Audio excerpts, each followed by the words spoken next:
ஆன்மீக தலைவர் மட்டுமல்ல, ஒரு சிறந்த ஆட்சியாளர் கூட. மதீனால ஆட்சி அமைத்து 10 ஆண்டுகளிலேயே ஒரு சிறந்த சமூகத்தையும் உலகம் போற்றுகிற அளவுக்கு நபிகளார் அரசியல் கட்டமைப்பையும் உருவாக்குனாங்க. அது மட்டும் அல்லாமல் அனைவராலும் நேசிக்கப்பட்ட ஒருவராகவும் திகழ்ந்தார்கள். எந்த அளவுக்கு எதிர்ப்பாளர்கள் கூட ஏற்றுக்கொள்கிற அளவுக்கு தனித்துவமான ஒரு நேர்மை அவரிடம் காணப்பட்டது.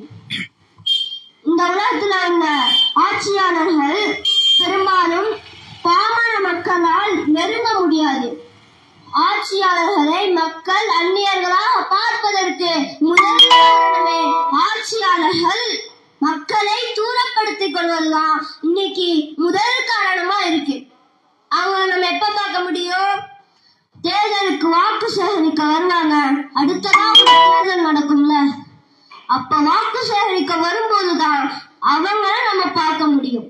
இதுதான் அவர்கள் மக்களின் மீது காட்டுகிற லட்சணம். இதுதான். மாறாக மக்களுடன் மக்களாக கலந்து இருந்து மக்களின் அன்றாட வாழ்க்கையை கண்கூடாக கண்டு சமூக பொருளாதார அசைவுகளை அறிந்து கொண்ட ஒருவரால் மட்டும்தான் சிறந்த ஆட்சியை அவருக்கு வழங்க முடியும். இப்படிப்பட்ட ஒரு சிறந்த ஆட்சியாளர் தான் முஹம்மது நபி ஸல்லல்லாஹு அலைஹி வஸல்லம் அவர்கள் திகழ்ந்தார்கள். தனக்கென ஒதுக்கப்பட்ட ஒரு பங்களாவிலேயோ பல்லாயிரக்கணக்கான காவலர்கள், எளியவர்கள் எத்தி பிடிக்காத அளவுக்கு நபிகளார் இருந்ததே கிடையாது. தினமும் மணிவேளை தொழுகைக்கு பள்ளிவாசலுக்கு வருவாங்க. யாராக இருந்தாலும் நபிகளாரின் வீட்டில் வந்து சந்திக்கலாம். தெருக்கல்ல சாதாரணமாக நடந்து செல்வார்கள். மதீனாவில் இருக்கக்கூடிய சிறுவர்கள் நபி அவர்களை பார்க்க முடியும், பேச முடியும். ஆனா அவங்க அறிவிக்கிறாங்க, முஹம்மது நபி ஸல்லல்லாஹு அலைஹி வஸல்லம் அவர்கள் எங்களுடன் கலந்து இருப்பாங்க. எந்த அளவுக்கு என்று சொன்னால், சிறுவனாக இருந்த என் தம்பியிடம் அபூபக்கரே பாடும் உனது சித்தத்துக்கு என்ன ஆயிற்று என்று கேட்டார்களாம்.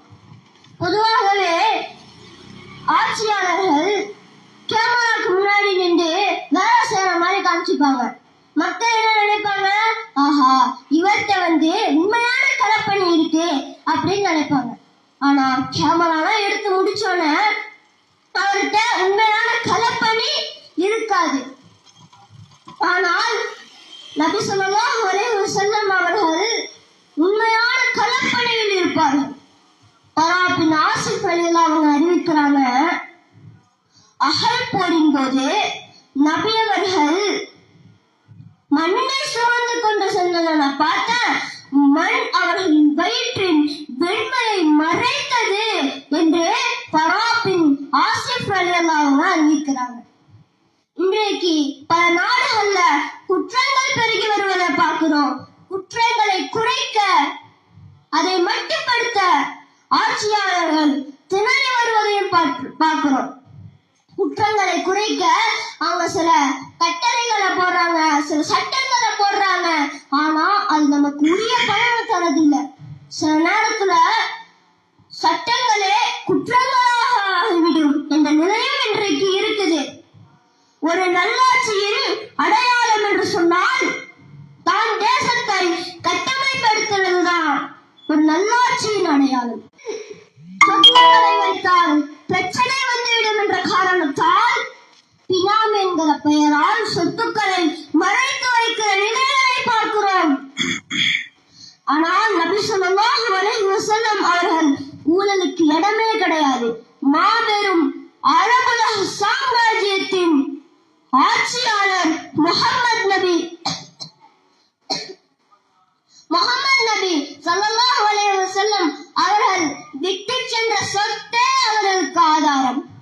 நபி அவர்கள் இறந்த போது வெள்ளி நாணயத்தையோ பொற்காசுகளையோ அடிமையையோ அடிமை பெண்ணையோ வேறு எந்த ஒரு செல்வத்தையோ நபிகளார் விட்டு செல்லவில்லை.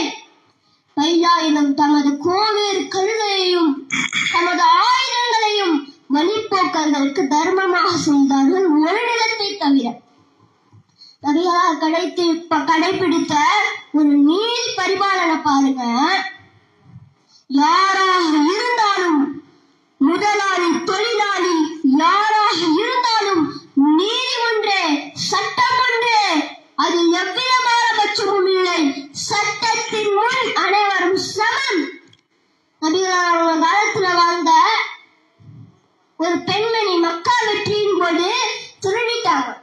அப்ப அந்த குலத்தார் தண்டனைக்கு அஞ்சி நபிகளிடத்தில் பரிந்துரை சொல்ல வராங்க. உசாமா பின் ஸைத் ரலியல்லாஹு அவங்க பரிந்துரை சொல்ல வராங்க. அப்ப நபி ஸல்லல்லாஹு அலைஹி வஸல்லம் அவர்களின் முகம் கோபத்தால் மாறியது. அப்போது கேட்டார்கள், அல்லாஹ்வின் தண்டனை ஒன்றையா நீ குறைக்க சொல்கிறாய்? இன்னும் சொல்கிறார்கள், யாராக இருந்தாலும், ஏழை பணக்கார உயர்ந்த தாழ்ந்தோர் யாராக இருந்தாலும், நீதி ஒன்றே சட்டம் ஒன்றே, சட்டத்தின் முன் அனைவரும் சமம்.